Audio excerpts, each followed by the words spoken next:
Ron Owens, KGO Radio. Janet Reitman is here. She has a book called Inside Scientology, the story of America's most secretive religion.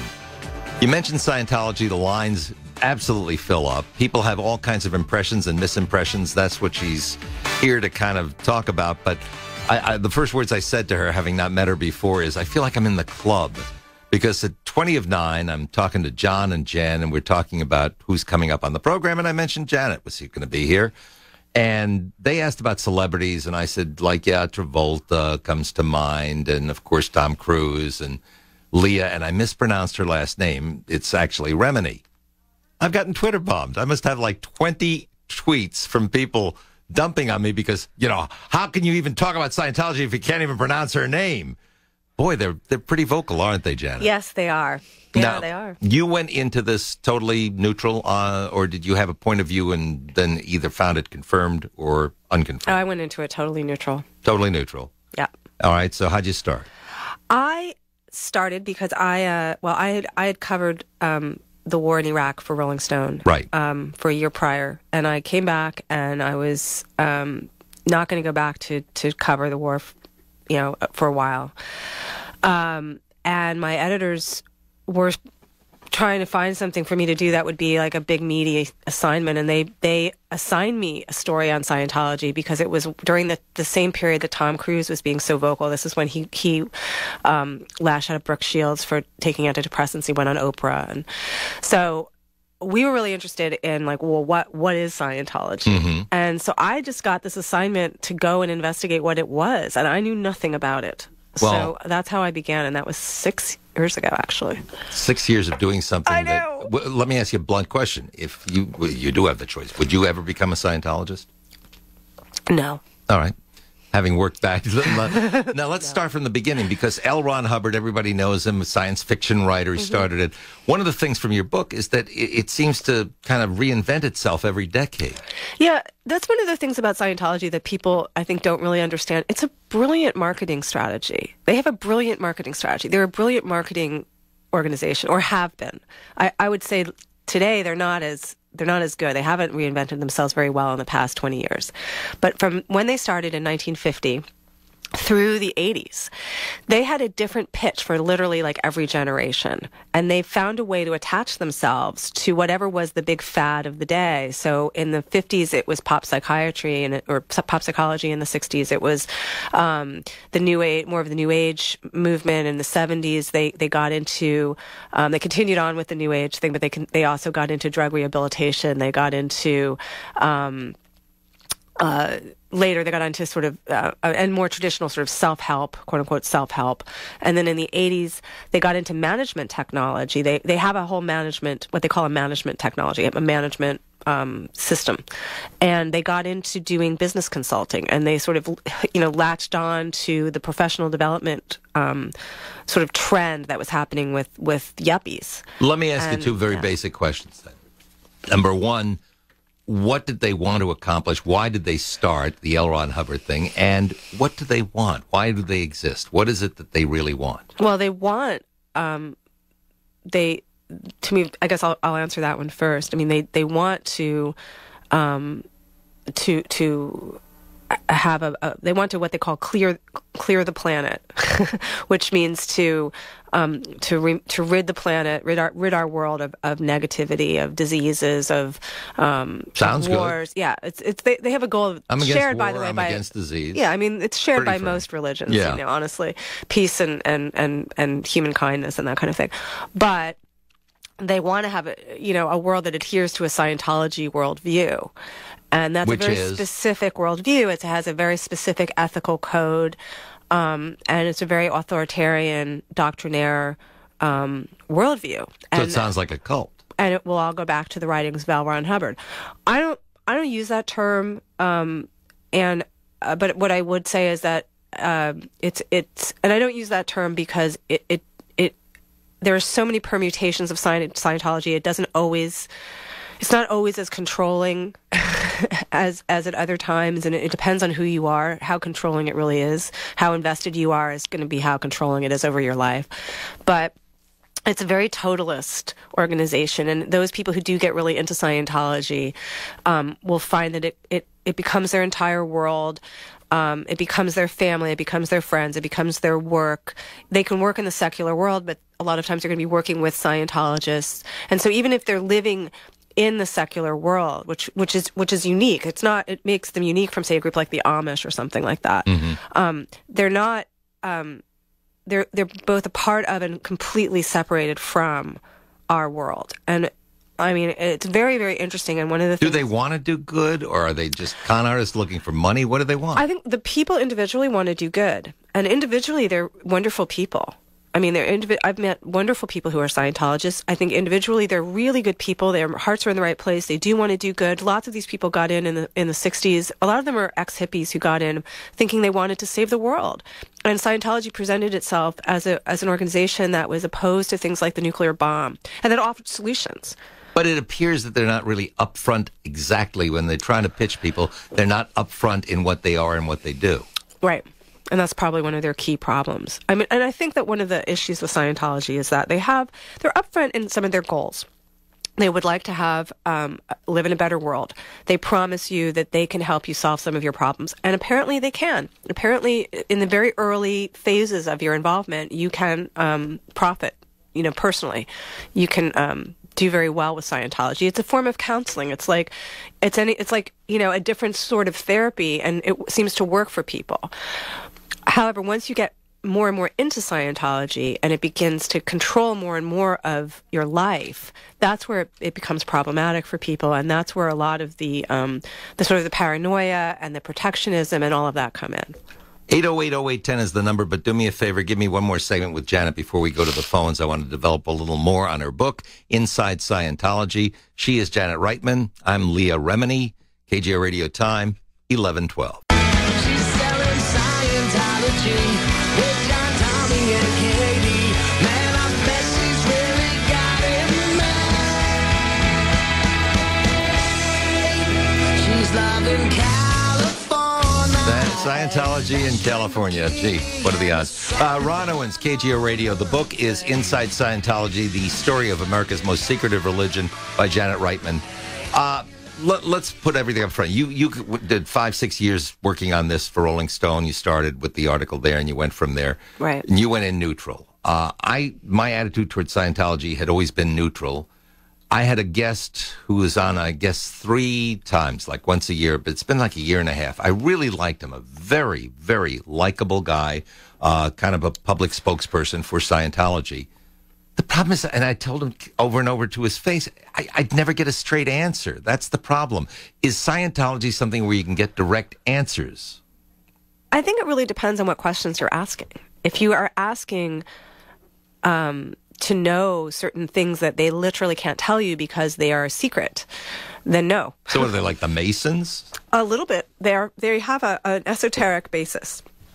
They're structured, if you can think of it a little bit like a pyramid. I mean, they are, at the bottom level, there's a lot you can know. And the higher up you go, the more exclusive it is, more expensive it is. Sounds like a Ponzi scheme. The more expensive it is. And she smiled. And the more secretive it is. And so it's like a carrot. And it was, now a lot of esoteric religions, I did tons of research on Western esotericism when I began this book, which I never knew anything about. So I'm bragging of my minimal knowledge of it. But there are many esoteric religions or, philosophies that are based on that same kind of structure where it's gradual knowledge. And that's what Scientology is. It's gradual knowledge. Maybe part of the problem or the questions that people have is, all those religions you mentioned, they don't have billion-dollar IRS tax exemptions, do they? No, they don't. So in order to, when I ask the basic question of, are they a science or are they a religion, you would have to say religion. Otherwise, how would they get the tax exemption? They're my answer to that question is always they're a religion in the eyes of the United States government. They're not a religion in certain other countries, but they are in ours. They definitely are a religion based on, they have a cosmology. They have theology. There are many people who, especially young people who grew up in Scientology, who only know Scientology. They don't know any other religion. I've interviewed kids that never had any concept of hell or heaven or God or anything. It was Scientology. So for them, it is a religion. I'm not going to say that it's not. It's also a business. Big business. It's a big business, and I think was it's that really important at the to heart of it remember when L.Ron Hubbard started it? Because he was a science fiction writer. Was the idea to get money, or was the idea to be altruistic and spread nothing but joy in the world? It wasn't to spread nothing but joy in the world, but it was, I think, a combination of making money and bringing some kind of salvation, spiritual salvation to mankind. I mean, I think that L.Ron Hubbard did want to have an impact. He was a guy that deeply wanted to be someone, to be recognized. And he failed at that a lot. And even when he did finally get recognized as a science fiction and fantasy writer, he was never going to be a Robert Heinlein or an Isaac Asimov or any of the great science fiction writers of his era. And, he wanted to make his name, to smash his name into history, as he said, to make a gigantic name for himself and be unforgettable. And I think it's more than just money. It's about impact. And now, I think you want to impact people. The key thing, if I understand, and I think I do, having gone through this, David Miscavige is the other guy. L.Ron Hubbard, he founds the thing, then Right. he goes off to Pluto or wherever it is he goes, and then Miscavige comes in. Right. And he's a little different. Right. L.Ron Hubbard died in 1986, and when he did, David Miscavige, who was at the time 25 and was a child of Scientology, grown up in Scientology, took over the church, essentially. He and a few others, and he ultimately became the leader in a very similar way that kind of that Brigham Young would become the head of the Mormon church. He was a practical sort of tactician type who took over from the spiritual guru. And he is a very ruthless individual from everything that, people say of him. He's a guy that doesn't allow himself to be interviewed. When I first began, reporting on Scientology, I made many requests to interview him. He hasn't been interviewed, I don't think, since 1998, in journalistically. But he has total control over the church and very tight control over its clergy. So what's his goal? Why is he doing it? Well, I mean, he believes he's saving the planet. He believes that he's doing L.Ron Hubbard's, allegedly, he's doing L.Ron Hubbard's work. So God's where's work. The difference? Just in the tactics? It's the tactics. I mean, he is a very authoritarian leader, and he doesn't have.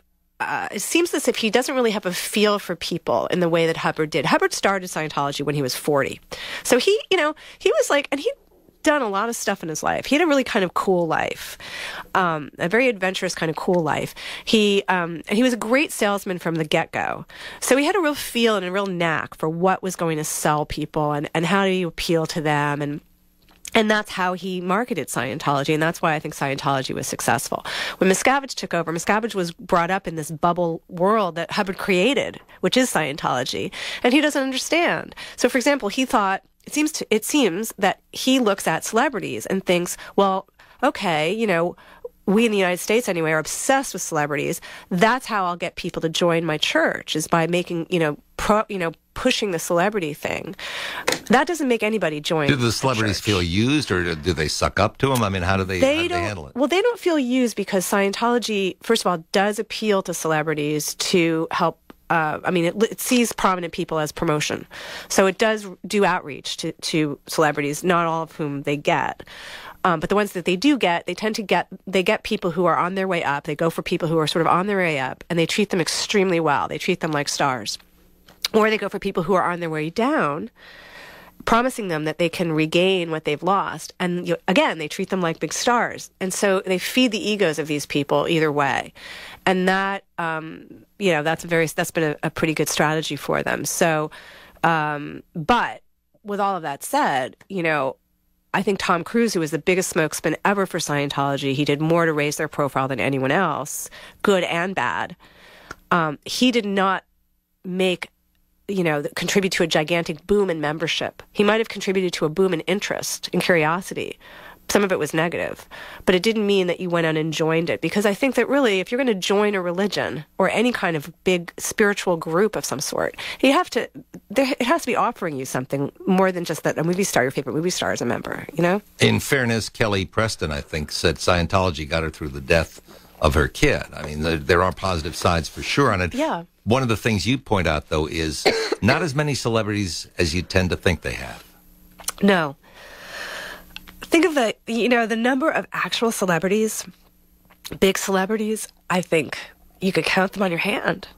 You know, you have Cruise, John Travolta, Kelly Preston, who's Travolta's wife. Leah Remini, don't forget her. Leah Remini, my fellow New Yorker. Beck was born into Scientology. Juliette Lewis, born into Scientology. Giovanni Ribisi, actor, born into Scientology. Jason Lee is one of my favorite actors. He's a Scientologist. But the idea that they have hundreds and hundreds is just not the case. If you go to look at Kabbalah and see, well, they have, in terms of the big stars, they have Madonna. 8080810 is the number. Jump into the conversation. It's called Inside Scientology, the story of America's most secretive religion. She's Janet Reitman. I'm John Travolta. KGO Radio Time, 11:25. That's me in the corner. That's me in the spotlight, losing my religion, trying to keep up. Ron Owens, KGO Radio. Janet's book is called Inside Scientology. What would you like to know? Scott, calling from Kentfield. Good morning. Welcome to KGO. Oh, good morning. Hey, I just had a quick question. I had my brother-in-law, been over 20 years ago, I guess, worked on a project up in a town called Petrolia. It's in Humboldt County, building a huge compound for Scientology with these big giant vaults and really in a remote area. Just wondering what exactly, there was all kinds of rumors, but what was it actually being used for? So interesting. Well, those vaults, there are 3 locations in the country. One of them is in this place that he just mentioned. In Humboldt County. In Humboldt County. Those vaults are holding the Scientology scripture. And that is like a place where they have the original writings that are preserved, all of L.Ron Hubbard's original writings. Is this like, are you talking like, seriously, the Torah or something like that? Yeah, like the Torah, exactly, like the Torah. Huh. There are, or the Shroud of Turin or whatever, right. And it's, preserved in this special solution, and they're supposed to survive a nuclear war, and they're underground. And you can see them from the sky like crop circles, apparently. And what's the big place that they have in L.A., that huge place? They have they have a compound in L.A. It's blue. You see, it's on Sunset Boulevard, and you can see it's in North Hollywood, or sort of Los Feliz area. And what do they do in there? Do people just go to pray, or that's their? They have so many different organizations, churches. They have a number of churches in that particular location, and then they have a base, which is actually their management headquarters, which is out in the desert in Riverside County, actually, but way out in the San Jacinto Mountain area. Let's go to Chico. Hey, Dave, good morning. Welcome to KGO. Hey, good morning. Nice to hear you guys. I had a question for actually 2 questions. One, is the church still fishing? Do you know the term? Fishing? Yeah. Oh, you mean on the internet? No, back in the 60s, I was approached by a young woman on the street up in Chico who came on to me somewhat sexually, not quite, and said, "Why don't you come upstairs? I can help you find some happiness in your life." And she took me upstairs to a Scientology indoctrination where they had me take an or a Minnesota multiphasic personality inventory. Hey, let's stop it at that point because I keep hearing about that inventory. What is that? I mean, they get your whole life out of it, don't they? The personality test? Yeah. I took one of these tests. They call it the Oxford Personality Assessment, I think is what it's called. And it's like a 200 and some odd question test where they say, asking you every question in the world. And from that, they're supposed to, they then score it. And then from that, they're supposed to be able to tell you, where your problem areas are. And everybody, of course, has one. Everybody. Yeah. So interesting email here from Mike. Scientologists are claiming that she interviewed only one member for her research. Could she elaborate? Because if she only interviewed one Scientologist, how did she get a tour of the international headquarters in Hemet, Celebrity Center, and the complex in L.A.? And did she ask for an interview with David Miscavige? Of course I did, and thank you for pointing out all my points. Yes, of course, I asked for an interview with David Miscavige. I did tour all of their... I had the most unbelievable access in terms of getting that tour of the international base, which I just mentioned a minute ago. Why would they give you a tour if they thought you'd come off negative? I don't know. I didn't want to come. I don't think I did necessarily come off. I came off truthful. Yeah, I mean, there are was my things in your intention book that all are along. positive. Yeah. I interviewed a lot of Scientologists. I interviewed Kirstie Alley. I interviewed, Kelly Preston. I have it on. They were there. They have it on tape. I've interviewed tons of Scientologists. I've interviewed a lot of private individuals who are Scientologists. But the church itself, the quote is that you never interviewed nor requested any interviews with Scientology officials. That's ridiculous.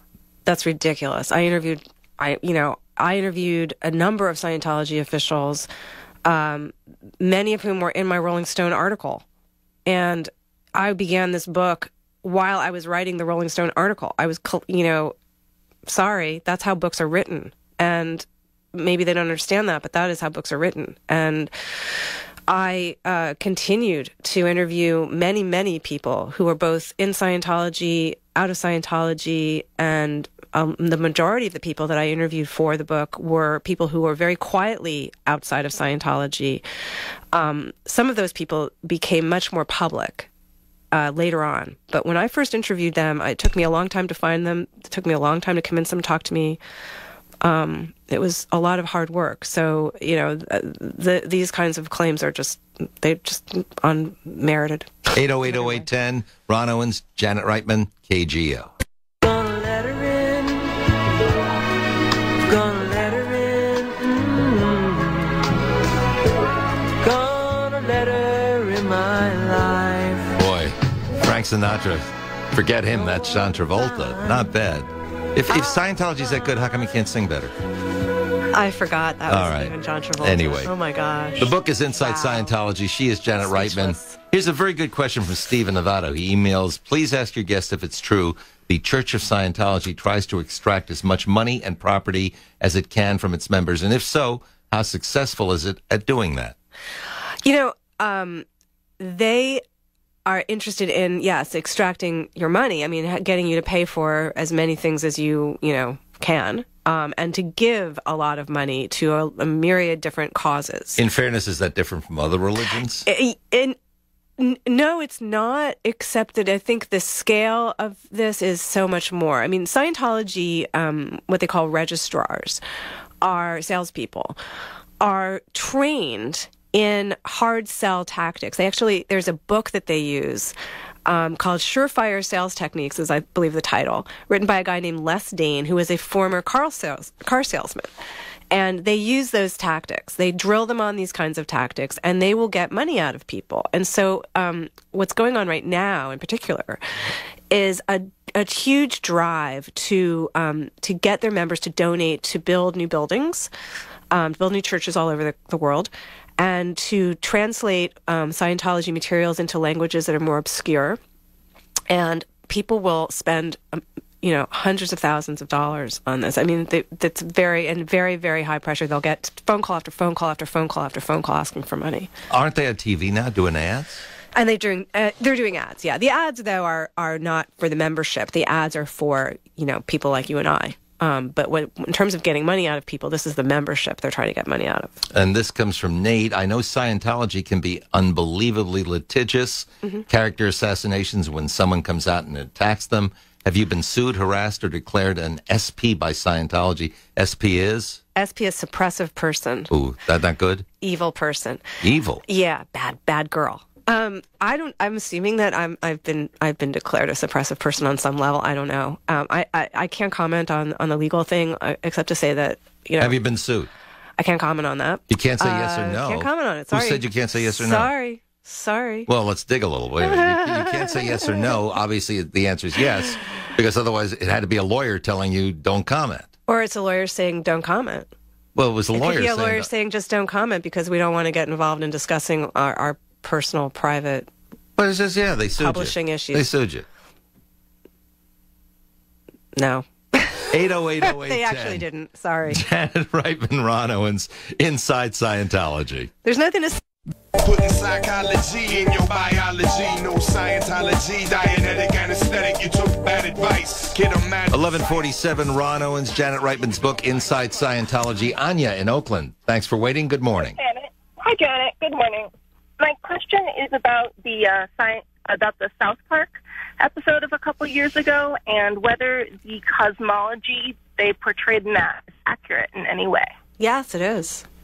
What was that? Explain it, because I don't recall it. Oh, I'm going to do it in a very short way, but the cosmology is that, which is something that you find out after you've been in Scientology a long time, is that millions and millions and millions of years ago there was an evil warlord named Xenu, who wanted to solve overpopulation in his galaxy by rounding up all the errant souls and flying them to Earth, and dumping them in volcanoes where they were vaporized. And the remnants of those souls, those ancient souls, attach themselves, or they're called thetans. They're spirits, and the spirit is called the thetan. And those thetans attach themselves to physical matter, including human beings. Could happen. Maybe. I always thought cosmology was when you're walking through Macy's and they push those perfumes on you. Cosmetology? Oh, maybe. Adrian in Sunnyvale, good morning and welcome. Oh, hi. A surprise. Thanks for having me on your show. Yeah. I've actually been very involved in the science fiction community for years now, and one of the things I've noticed about L.Ron Hubbard is he really doesn't get a whole lot of respect in that general area. In other words, was he a good writer, actually? I've never known whether he's been nominated for a Hugo or anything, so I... Was he a good writer? You tell me, Janet. I find it hard to get through his books. Okay. Jacob, San Jose, good morning. Hello, Janet. Apple Corporation recently did something somewhat akin to what Scientology seems to be doing. Apple had police department badges in San Francisco to achieve their objectives. In Santa Clara County here, there have been allegations that Scientology organizations have gotten the Office of Human Relations to give them official Santa Clara County badges in order to do their work here in Santa Clara County against their enemies, including having Human Relations Office stationary with the directors. All right, got that. Is it true? Did they do anything like that? Do you know anything about that? No, I don't know what he's talking about. All right, move on then. All right, this one comes from, looking at the emails here, Anne says, I really know very little about Scientology. What is Janet's faith, and could it have affected her research? No, the answer is no, and I'm a relatively agnostic person. I have my own spiritual views, but all right, they're not germane. Fair enough. As far as the church itself, they're expanding in Africa. Is that where they're? Yeah. They're expanding in places like Africa. So are they looking for numbers, or what are they? They're looking for just like a lot of religions, they look for, where's a place where there's a market. There are unsaved souls. you go to the former Soviet republics, you go to Africa, you go to Latin America, like places in the world where, there are people there that could benefit. And so, yeah, they're going. They've been on this campaign for a long time, too. All right. Overall, I think we've been fairly level on it, but we haven't talked about the Sea Organization, and that's a little bit different. Talk a little bit about what that is. The Sea Organization is Scientology's clergy. And when you hear a lot of the stories, the more sensational stories about Scientology, about, people's experiences, generally, not always, but generally, those people were in the Sea Organization. They sign contracts of 1 billion years. Are they inflexible on that? People believe that they're eternal. Could you go just 500 million? No, it has to be a billion. Billion, all right. And to serve, they sign lifetime contracts to serve the church. And when they do, they are then put in the church's care. They live in church facilities like dormitories. Church feeds them. Do they give up all their worldly goods? They in a way, yes. I mean, they're not allowed to have a lot of worldly goods. They're not allowed to have, especially depending on the base you're on. Some places that you can't have a phone, you can't have they're not allowed to have personal computers. They're not allowed to have, they can't all have their own personal, laptops and They're not allowed a lot of contact with the outside world. It's very cloistered. Why would somebody community. want that? Because they feel that that's saving, the way that the Sea Org was created and cast, presented was that these were the most dedicated people on the planet. They were the ones who were really going to get it done. They're the elite, the sort of the aristocracy of Scientology. But you wrote about Claire, what was it? Claire Headley. Headley, yeah. Yeah, what was the story there? Because that's fascinating. Well, Claire was brought up in the Sea Org. Claire is a pretty awesome young woman who was raised in Scientology, she and her husband, Mark. And her mom joined the Sea Org when she was a little girl, and she joined in England. And so Claire was raised for a while on this church-owned estate in Sussex. And her mom worked for Scientology, and Claire went to a kind of a boarding school. Or she went to a school like right there on the campus where she lived, and it was like a horror house. She always portrayed it to me as like the worst boarding school ever, the scariest boarding school ever, where kids were terribly taken care of and kind of neglected, and they sort of had to look after themselves. And you've heard a lot of stories. Like I've heard a lot of stories from kids who went to Scientology boarding schools like that not the boarding schools that exist now, but the ones that are connected to the Sea Org. The kids that were in what they call the cadet org. It's like a mini Sea Org. But they monitor her calls. They look at everything they do. She then joined the Sea Org herself as a worker when she was 16, and everything about her was monitored. Her phone calls, her thoughts. And the same thing with her husband, and the same thing with everybody else that is in the Sea Org. Now, she was, I'm kind of leading you through this only because the line that got me is that if you're in the Sea Org, you're not allowed to have kids? Now that's the case. Why? Because, you think they'd want, if they're proselytizing, you think they want more people? Well, I mean, they work these people very hard. Their line is, what they've said to me is that, they just don't have the money or the time to, or the ability to look after children. But you said when she was raised, she worked like from 7:30 in the morning till midnight. Yeah. When she was raised, her mother was allowed to have children. At the time that Claire was growing up, the rules were different. So she was raised in the Sea Org. Now, when she was a teenager, from the age of 16 or on, she was in the Sea Org, and she was not allowed to have children, and her hours were like 12-hour, 15, 16, 17-hour days sometimes. One last question, if we can, like 45 seconds. You said off the air, and you could be gay, but you can't be gay. What was that all about? In Scientology, you can, they look on homosexuality as essentially a sin, and but it's just like any other problem that you have, which they promise you they can fix. So I actually know some people that joined Scientology. I know one guy that problem joined. You can fix. He thought he was unhappy with being gay. And he thought that if he stayed in long enough, he would ultimately not be gay. It turned out he's still gay, and he sued them. I don't think he lost, but yeah, he's very, very upset. He spent millions of dollars. You working on the Bachman campaign? No. The book is Inside Scientology, and by the way, tonight you're going to be at the JCC here in San Francisco. What time? Oh, gosh, I think it's 7 o'clock. All right. 7 o'clock. Meet Janet Reitman. Fascinating person, fascinating book. Thanks for coming on. Thanks so much for having me.